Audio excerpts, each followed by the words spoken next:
Olá, boa noite. Está começando mais um programa Mais Saúde, ao vivo, aqui pela TV Campos de Minas. O nosso convidado de hoje é o radiologista Dr. Daniel de Souza Carneiro. Ele é um dos funcionários da Climagem e nós estamos fazendo comemoração em aniversário da Climagem, então todo mês a gente recebe um convidado que trabalha lá e ele vai tirar as nossas dúvidas nessa área. Muito obrigada por sua participação, doutor Daniel. Espero que essa seja a primeira de muitas aqui no nosso programa. Claro, primeiro eu gostaria de agradecer o convite da TV Campos de Minas, dar essa oportunidade para que nós possamos esclarecer as dúvidas, principalmente dos telespectadores, e estamos aí à disposição para tirar todas as dúvidas. Tá, joia. Doutor Daniel, explica um pouquinho pra gente qual que é a importância dos exames na prevenção das doenças. Os exames hoje, a gente teve uma evolução muito grande, nas últimas décadas principalmente, nesse campo do diagnóstico dentro da medicina. Os exames, não só os exames de imagem, mas os outros exames diagnósticos no geral tiveram um avanço muito grande.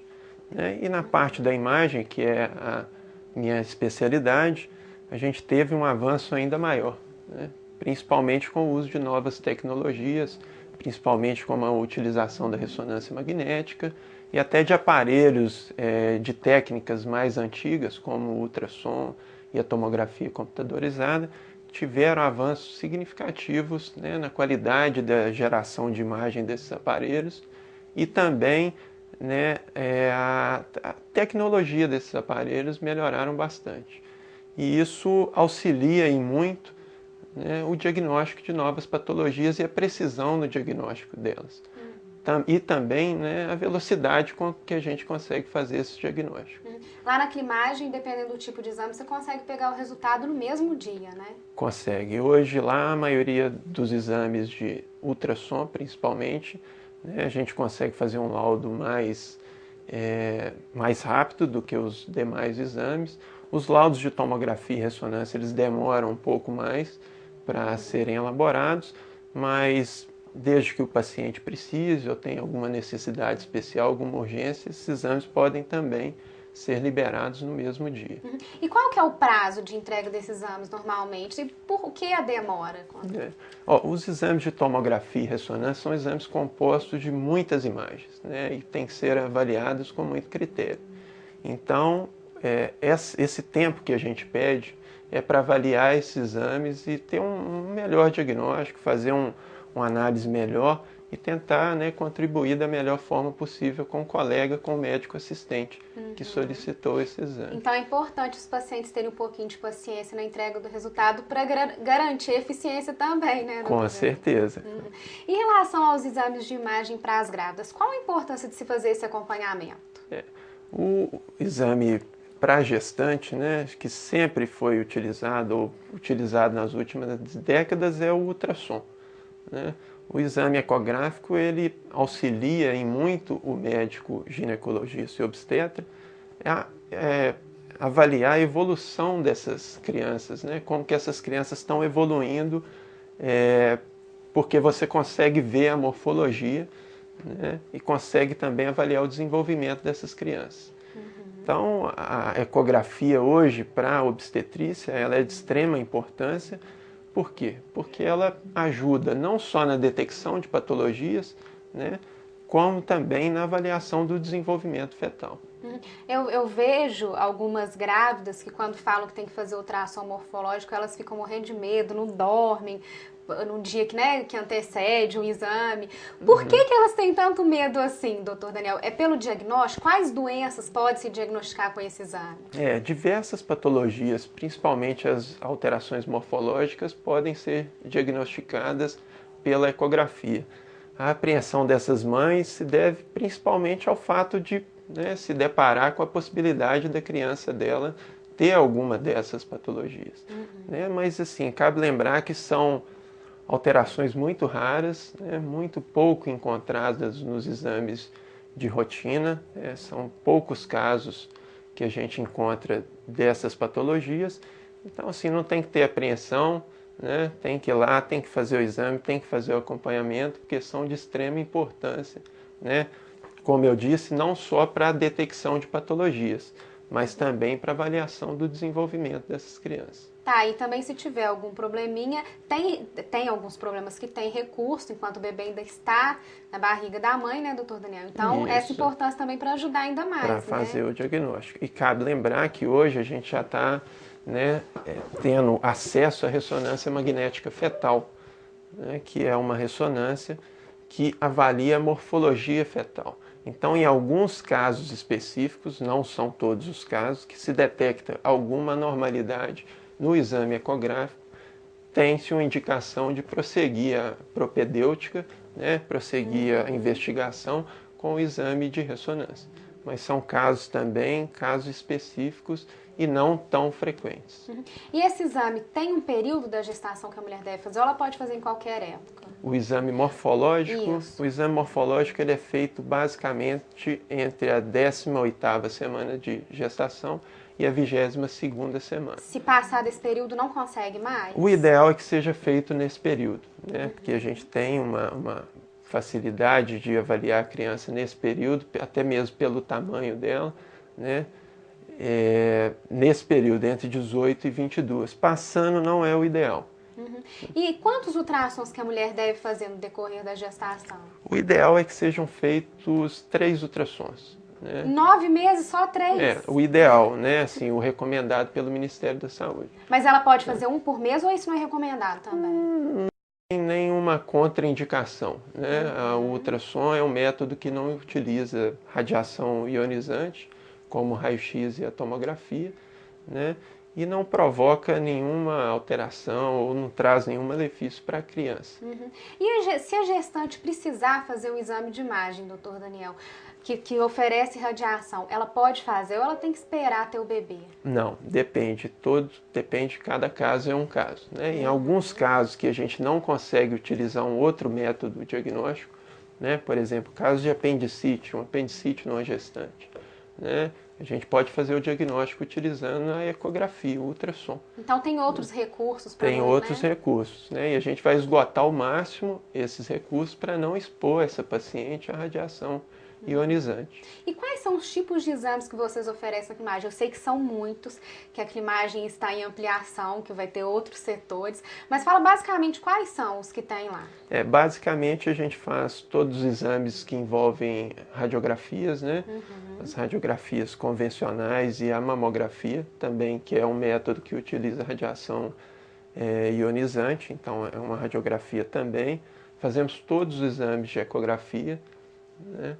Fazemos tomografia computadorizada, né? Ressonância magnética e densitometria óssea também. Então a nossa cidade está bem equipada em relação a isso, né, doutor? Tá, com certeza. Lá nós dispomos de muitos, não só uma variedade muito grande de métodos diagnósticos, mas também de equipamentos de grande tecnologia, equipamentos super modernos, né? Equipamentos muito recentes, né? Que inclusive muitas vezes nós não encontramos até em cidades grandes, né? Porque a gente tem uma falsa impressão que na cidade do interior a gente tem uma medicina de pior qualidade. Que não né? É verdade. E eu vim de Belo Horizonte, né? Então uma coisa que me surpreendeu foi isso, trabalhar num lugar que a gente tem um acesso muito grande à tecnologia de ponta, equipamentos de qualidade, e isso é muito importante para o diagnóstico dessas patologias que a gente discutiu anteriormente. Então, as pessoas de São João, a nossa população, pode ficar tranquila em relação a isso, né? Pode sim. Tá.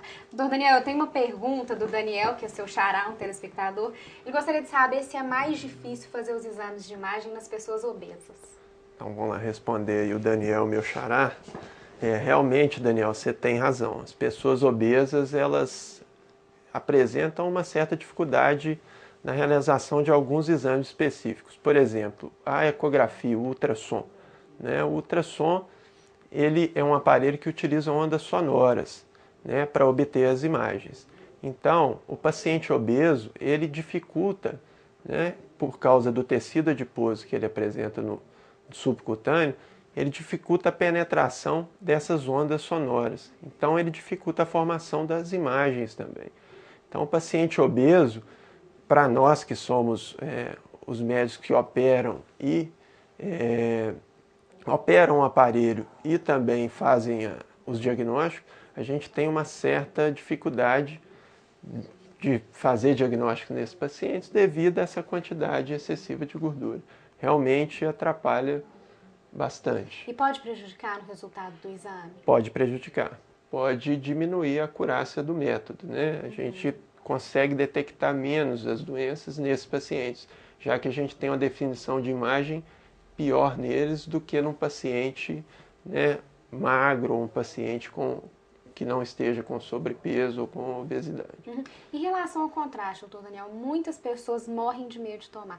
Qual que é a importância em fazer o uso para o resultado do exame? Isso. A utilização do contraste, seja na tomografia ou seja na ressonância nuclear magnética, ele tem algumas indicações, né? E quando indicado, ele é de extrema importância. Quem decide a indicação da utilização do meio de contraste geralmente é o médico radiologista, né? Através de uma alteração que ele evidencia no exame, ele solicita a injeção desse contraste. Quanto à segurança da utilização do meio de contraste, a gente sabe hoje que a maioria dos meios de contraste utilizados e que são utilizados por nós lá na Climagem são meios de contraste muito seguros, né? Se você pegar numa população o número de reações alérgicas que tem a utilização do meio de contraste é um número muito pequeno, né? Que não tem tanto significado.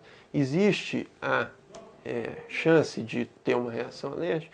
Existe, mas cabe lembrar que a maioria dessas, né, reações alérgicas são reações leves, né, que o paciente não vai ter nenhuma complicação maior e que mesmo as que são graves são muito raras, né, muito raras mesmo. E qual que é a importância, então, em se utilizá-lo para o resultado do exame? Isso, é o que eu havia dito anteriormente. O meio de contraste, ele vai auxiliar no diagnóstico, né? Às vezes nós temos algumas lesões, né, no paciente que necessitam da utilização do contraste para definir melhor qual a natureza dessa lesão. Por exemplo, se é uma lesão de natureza maligna, né, se é uma lesão que a gente suspeite seja uma lesão de natureza mais benigna, né? Então o contraste vai nos auxiliar, né, nessa diferenciação. É mais uma ferramenta que a gente utiliza, né, para fazer esse diagnóstico que a gente chama de diagnóstico diferencial entre as diversas patologias. E se a pessoa não quiser tomar? De jeito nenhum. O contraste, é como a realização do exame, né, é um direito do paciente. Se o paciente não quiser tomar o contraste, né, não quiser fazer a utilização do meio de contraste, nós não utilizamos esse meio. É uma decisão do paciente. O médico, cabe ao médico somente orientá-lo, né, dos problemas ou das dificuldades na interpretação daquele exame que o médico radiologista vai ter se não utilizar esse meio de contraste. Então é importante as pessoas que vão fazer terem a consciência de que realmente é preciso, que não vai causar mal, que isso é para o bem-estar dela para poder diagnosticar a doença, né? Com certeza. Tá. E os exames de imagem, qual que é a importância deles, doutor Daniel, no diagnóstico dos todos os tipos que tem de câncer? Os métodos de imagem, cada um tem seu papel, né? Não quer dizer que a ressonância, por ser mais recente, por ser mais moderna, ela é um método mais eficiente que os demais métodos. Por exemplo, no diagnóstico do câncer de mama, nós utilizamos como método de triagem, né, em pacientes normais, em pacientes que não têm doenças prévias, nós utilizamos a mamografia, que basicamente é um método que utiliza raio-x, né, como se fosse um raio-x mesmo convencional, né? E a mamografia hoje é um método que a gente chama de padrão ouro. O que é isso? É o melhor método para rastreamento do câncer de mama. Tá? Então esse é um exemplo de... Então o resultado do ultrassom na mama e da mamografia é melhor do que o ultrassom? Não. Os métodos de imagem, geralmente, eles são complementares. Né? Por exemplo, o médico solicitou uma mamografia, né? Viu uma lesão suspeita, ou alguma lesão que ele não acha que é suspeita, mas é que ele quer estender um pouquinho, né, complementar esse diagnóstico que ele fez pela mamografia. Geralmente ele solicita o ultrassom. Né? O ultrassom vai servir não como método melhor do que a mamografia, né, mas como um método complementar a essa outra técnica. Algumas mulheres dizem que é terrível fazer mamografia, que é super doloroso. Eu acredito que tenha evoluído. Realmente evoluiu em relação ao equipamento? As mulheres se sentem mais confortáveis? Em relação à dor apresentada pela paciente, né, a mama a gente sabe que é uma região do corpo que tem muitas terminações nervosas, né, e que qualquer atrito ou impacto de maior intensidade vai resultar, né, numa dor mais intensa. A mamografia, o que a gente tem que fazer? A gente tem que comprimir a mama. Para que comprimir a mama? Para dispersar o máximo possível o tecido mamário, né, e aumentar a sensibilidade desse método na detecção dessas patologias. Então, é quase inevitável essa compressão. É dolorosa, mas é o que eu falo sempre para os pacientes. É um exame que se faz basicamente uma vez por ano, né, um exame de extrema importância para a mulher, né, que das maiores neoplasias malignas que acometem a mulher é o câncer de mama, né, que o exame que vai fazer uma vez por ano, sendo um exame bem feito, um equipamento de qualidade, com um médico bem treinado, né, vai resolver bem, né, esse problema do câncer de mama. E a dor vai ser suportável também. Vai ser suportável. Obrigada por sua participação, seja sempre bem-vindo, espero que você volte outras vezes. Gostaria de mandar um abraço para sua noiva, que está aqui no nosso estúdio, nos acompanhando. Obrigada, seja bem-vindo à nossa cidade. E você tem mais alguma consideração a fazer? Quer deixar um recadinho para os nossos telespectadores? Eu gostaria de agradecer, né, a oportunidade de estar aqui conversando com vocês e sempre que possível, né, que vocês precisarem, nós estamos à disposição. Estou à disposição lá naquela imagem também, né, para os pacientes. Pode nos procurar, pode tirar qualquer dúvida. Tá? Nós estamos sempre à disposição, de portas abertas. Tá, joia. Eu que agradeço, Daniel. Eu agradeço também a todos da Imagem, o Fábio, que está nos acompanhando aqui na produção do programa. Muito obrigada. Vocês que participaram também, muito obrigada e uma boa noite.